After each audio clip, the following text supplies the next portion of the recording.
Morning, everybody. Welcome back to the channel. My name is Max. I appreciate you for being here.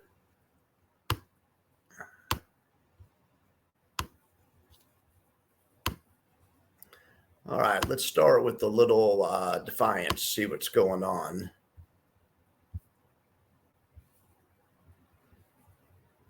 Start at JEPY. These guys wrote options at the 56.34 level. They received around 30 bucks. Right now, those options would cost zero to buy back because the market's trading well above that level. Market's up huge today, big gap ups. This fund's up $1 million on an earnings per share. Well, 48 cents on a per share or $1 million overall. Nice job. Dividend estimate's 247.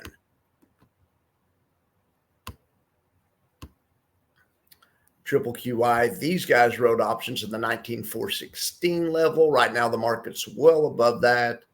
So they're realizing $1.5 million profit. At this point, they're up 5.1 million on the month or 85 cents a share positive. Dividend estimates $2.70. Nice job. IWMY, these guys wrote options at the 2220 level. Right now, the market's at 2246, well above that. So those options are worthless, which is great because the managers at IWMY wrote them. That's what you want. So they are realizing a profit of 1.39 million at this point in the day. Running earnings per share is $1.13 or $4.5 million profit. The dividend estimate is $3.13, which is around 100% yield. All right, now USO, these guys, USOY, I should say, these guys wrote the 72 strike option. They received $2 for it. It expires Friday.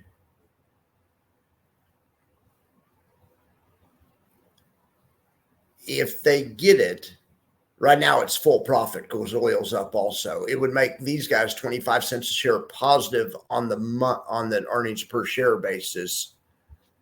And then the dividend estimate's $1.09 right now at this point in the day. All right, let's look at the charts of these funds.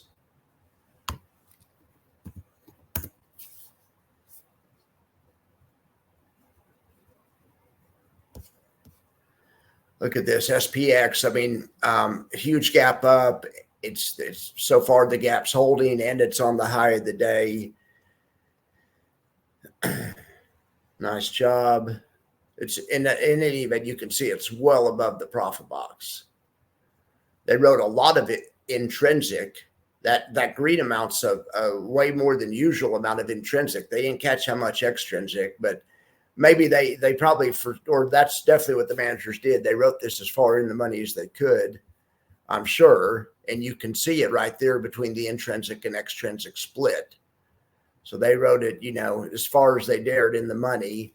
However, the guys at Round Hill wrote it this morning. So by the time they wrote it, the market was trading up here. So they got a better price.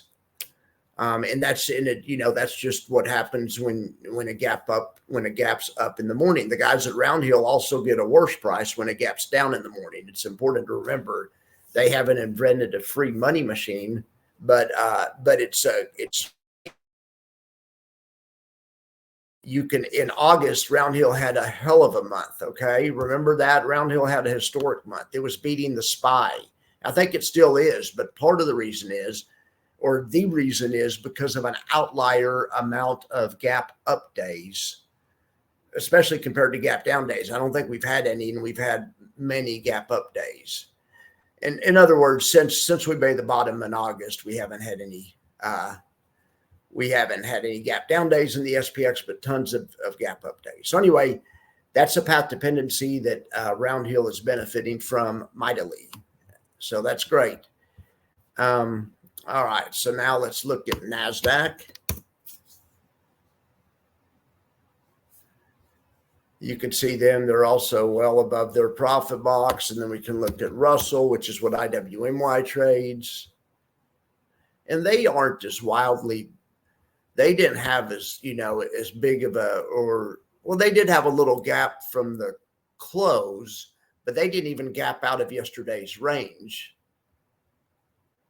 I guess because they went up so much yesterday. In other words, Russell is still trading with inside yesterday's range, where NASDAQ and S&P have blown out yesterday's range.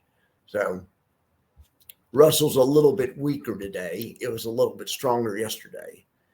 It's more volatile on any given day, right? That's just kind of how the Russell is. Here's a chart of USO. They're well above this, well above the max profit, which is 72. They wrote a 72 strike option. All right, well, things look good in Defiance land to me. Let's look over here at the buffer report. All right, so here we go. Here's the new buffer report. Look at SPYT catching almost all the upside. Now, unfortunately, JEPY, because of the giant gap this morning, they sold their options last night, right? They committed last night. And then this is the path dependencies are working against JEPY today and for XDTE today. And I would imagine XDT would be outperforming the underlying. It isn't, but I'm kind of surprised it isn't. The iSpy quote is broken, so don't believe that. I should have checked that before I did that. But anyway, all the other ones should work. But XDT is performing great. Don't get me wrong. But it's not performing any better than SPYT. Because SPYT has partially uncapped upside also. XDT just had the perfect storm of conditions that came together in late August for it. It's not as good as it looked in August, I promise. I mean, it's a great fund, but people are thinking that they've solved the erosion problem or whatever. And so that's not true. For one thing, erosion's not really a problem, but also whatever they've done hasn't solved it. But they have solved it. They have made a way to cut down on NAV depletion during bull markets for sure by just staying uncapped tonight. You can offset a bunch of your NAV depletion during a bull market. My only concern will be what happens in a bear market. All right, well, look at this. Triple QT is catching more than all the upside of NASDAQ. Now, that's really good to see. It's the best performing fund on the board.